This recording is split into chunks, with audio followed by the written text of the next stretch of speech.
We're now connected with Dr. Benediktus Arifin. Good morning, Dr. Benny. Hello, good Hi morning. there. Thank you for Hi. joining us this morning. We're going to talk a little bit about abortions. According to regulation number 61 in 2014, abortion in Indonesia is only legal under very limited circumstances, such as rape or in case of a high risk to the mother or the woman's life. In which case does a pregnancy actually become life-threatening or is considered to be life-threatening for the mother? Well, okay. As you said before in the beginning, that abortion has been a very interesting topic since even the beginning of the century. Why? In Indonesia, because there's a lot of ethical dilemmas, and also doctor themselves. They are divided into two sides of the stories, which is what we call those who are pro-life and those who are pro-choice. But then, if the question is what kind of medical conditions that may endanger the mother, the pregnant mom, then it should be decided by not only one doctors, but also minimum two doctors, and also those conditions, such as, for example, the heart conditions. This is one of the basic um, example. If you are a woman, you have a very um, severe heart conditions that if you get pregnant and then the pregnancy will harm you and it will make you suffer and probably leads you to death, then we have to stop the pregnancy. But again, it's not the decisions of the mother only or the family, but it should be considered by at least two doctors who are really specialized and capable in those areas. Sorry, But sorry to interrupt you for a second. How early can you tell that from a medical standpoint? How early can you detect when when any kind that particular risk that you mentioned in an expectant mother? well, sometimes we can give the advice to the mother before they are pregnant. Ah, So, okay. for example, you have this very severe or specific heart conditions, and then please don't get pregnant again, for example, Right. because the first pregnancy already um, harm you very much, for example, like that. But so there is no actually specific time as you ask when we know that it will be endangered, because sometimes it's also can be not that harmful, you Okay. know. All right. Yeah. No. But that's not the real of what happens in Indonesia or in rest of the countries in the world. The ethical dilemmas is not based on mostly on the medical conditions of the mother, but the social medical conditions. Mm. Okay, Okay.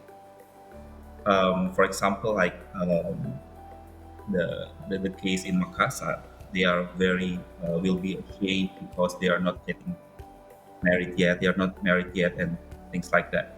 That's most common cases instead of a really specific medical conditions. Well, is there, you did mention not a specific time, but is there a specific time limit legally to an abortion, though? That's the one question Well, that a lot of women are asking. yeah, our regulations state that it's before 6 weeks of pregnancy. But then it's also debatable. Why? Because you have to confirm whether it's really 6 weeks or not. And then you have to, this is the thing that we have to discuss further, Yep. because in my opinion, the written regulations in Indonesia has not been very quite specific yet, so that it can help the mother and also protect the medical doctors who will uh, perform it legally.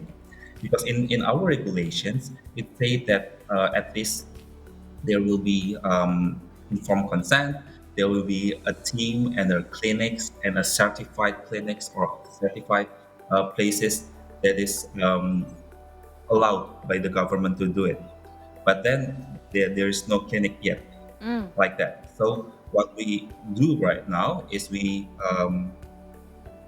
of course, we try to follow the regulations. Mm-hmm. But then, if we cannot see the pregnancy growing, for example, like it stopped, there is no heartbeat anymore, or there is no baby we can see inside, because you know that pregnancy not always a baby inside, right? Yes. We Right. know Yes. there's a condition, for example, like The sac. um, what we call a blighted ovum. No babies. There's a pregnancy, but no babies inside. Things like that are legally can be aborted. Okay.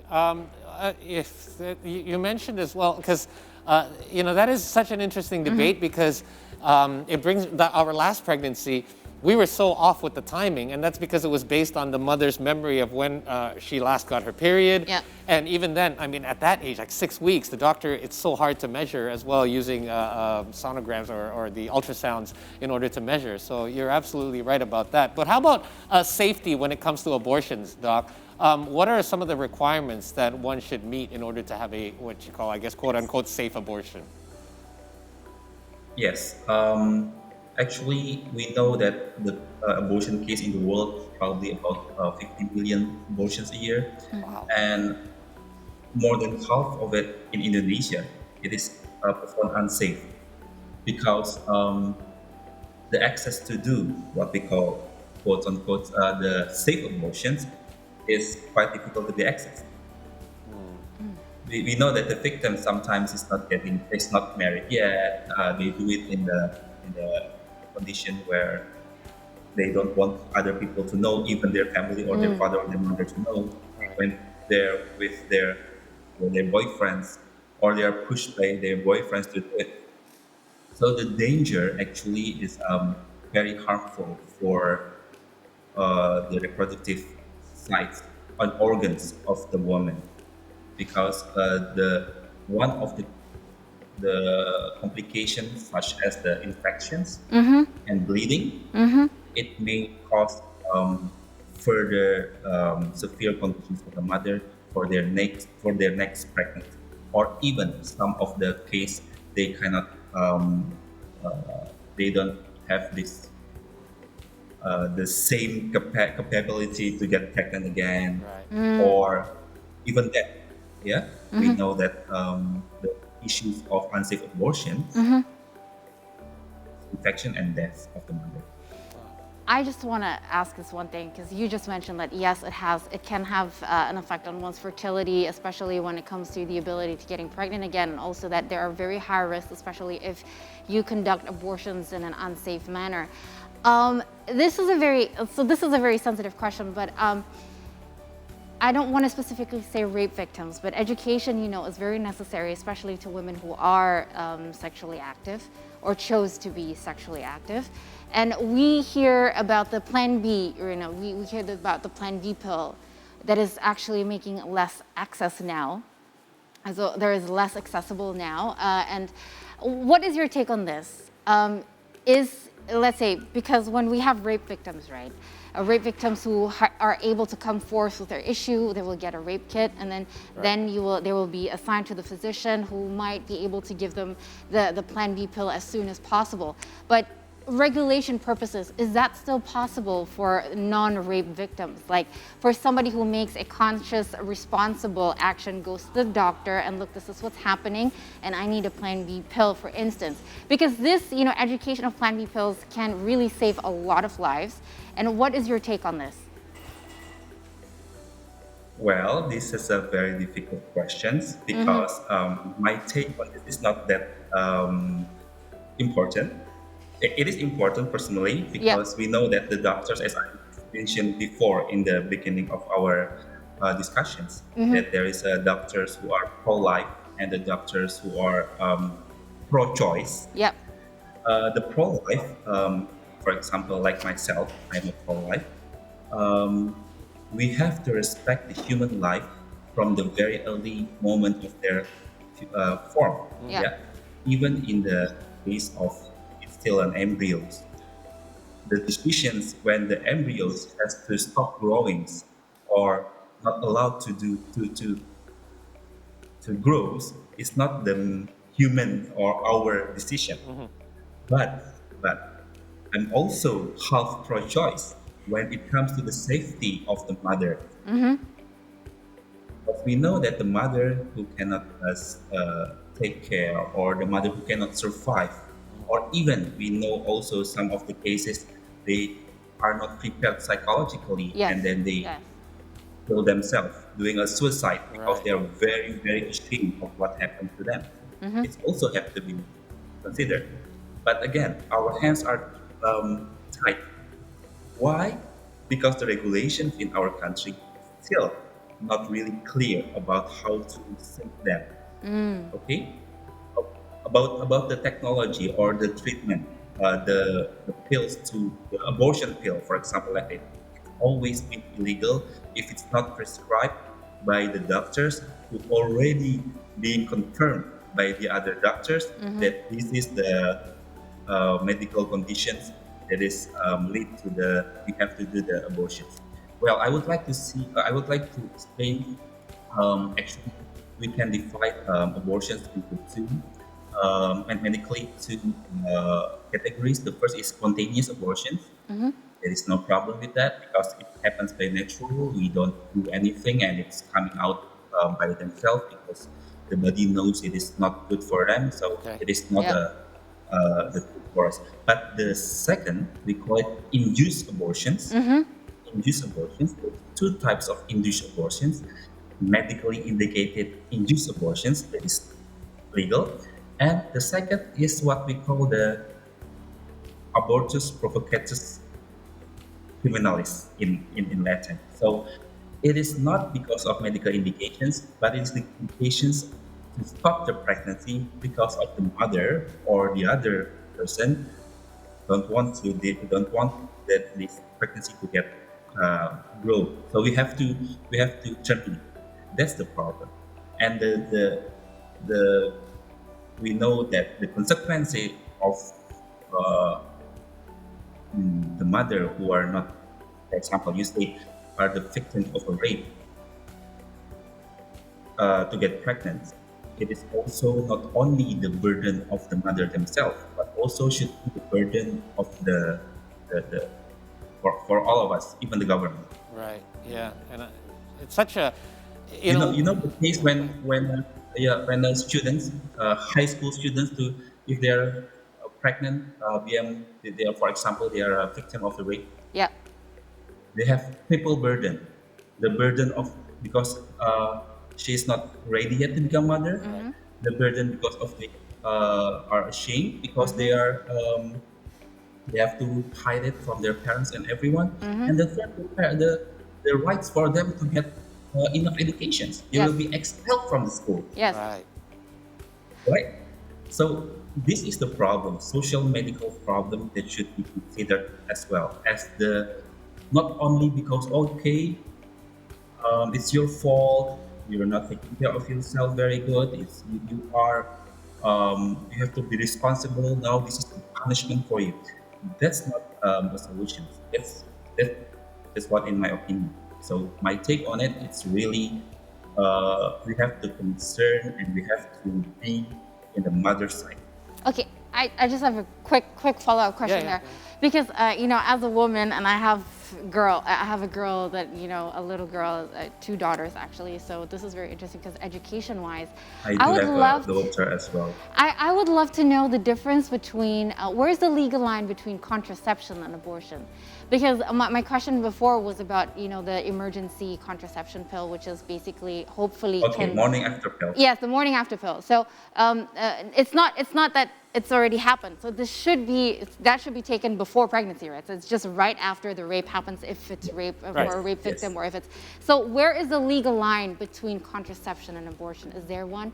And I really want to ask you about your take on educating girls about contraception access and how to take care of themselves, because I think that could save a lot of lives. What is your take on this?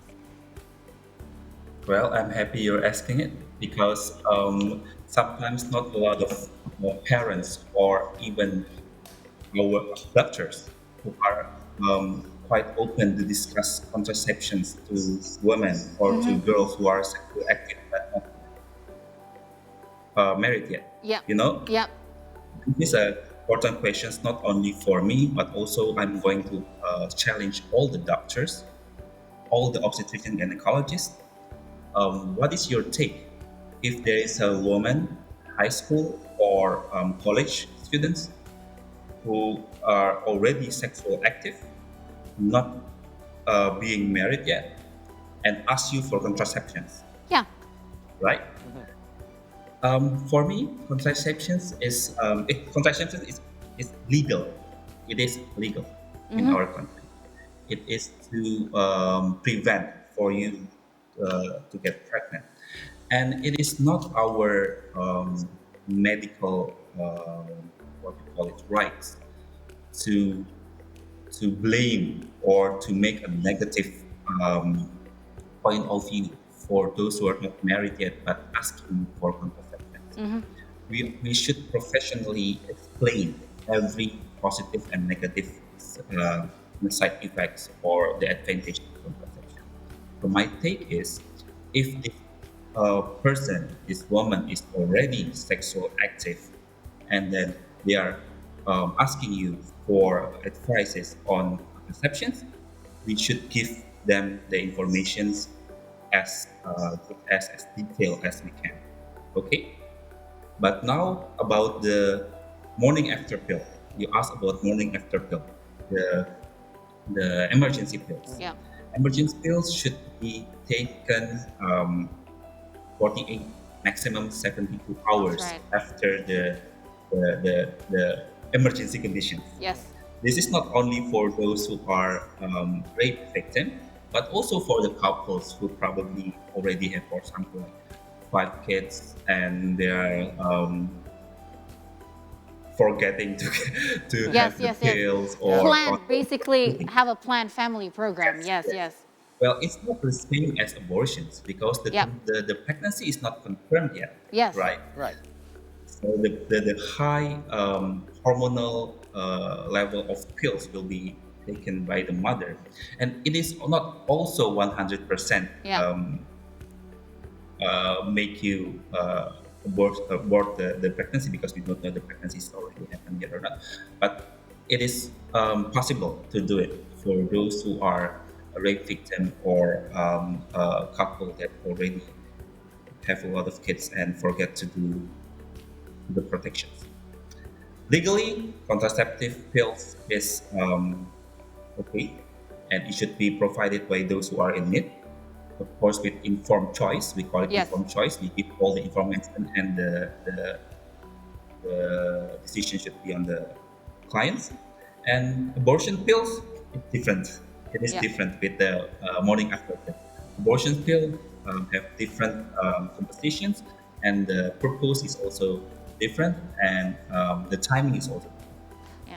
Thank you for clarifying, because I know a lot of women here in Indonesia are still confused because of the differences, and think that that there are things that are available to them that Right. they can take within 72 hours of emergency cases that they're not taking because So- they're not knowing about it. Just to be clear, the morning after pill is still considered somewhat of a contraception then, right? Yes, right, doctor? Just want to make sure. Yes. Yes. But Okay. yes, Yes. it is considered as contraceptions, but it's not quite effective compared to Sure. Yeah, of course, pills of course. before. Yes, of course, of course. Wow. And it's only being available from the doctors, Yeah. because we know the side effects of morning after pill is not that is also not comfortable for the moment. Okay. By the way, can that affect a future pregnancy or one's fertility if they have taken the morning after pill? If they taking it only one, probably two, and it's really used for emergency, Yes. it has no very long-term effect. But if they always doing it like, I'm okay, I'm succeed, and I am successful in preventing pregnancy this time, so I will use it regularly every time Ah. after I do the course. Then it will, of course, protect the mother. So it's not emergency anymore, right? Because Yeah. you're doing it regularly. Right. A high dose of hormonal pills that you take it every time after you do the course. Okay. That's not suggested, and it will be considered harmful for the mother. Wow. Thank you so much for all this insight, Doc. There's Yep. definitely plenty to unpack and still such a long way for us to go. We wish that it was so clear as in black and white, but unfortunately this issue has always been a gray area and continues to be. And I just hope that for the future, people will have like you said, you brought up such a great point in regards to the social aspect of this. Yep. It's not just medical and it's not just, you directly get a procedure, but there's just such a huge social aspect when it comes to this, especially in Indonesia. And we hope that that certainly becomes clearer in the future as well. Thanks for your time, Doc. And thanks you. for, we know you're all the way in the Netherlands. It's 3 a.m. there, Yeah, so thank you for taking the thank you for time. taking the time. Appreciate Yes. it. Thank you. Take care, Dr. Benny. Okay. All right.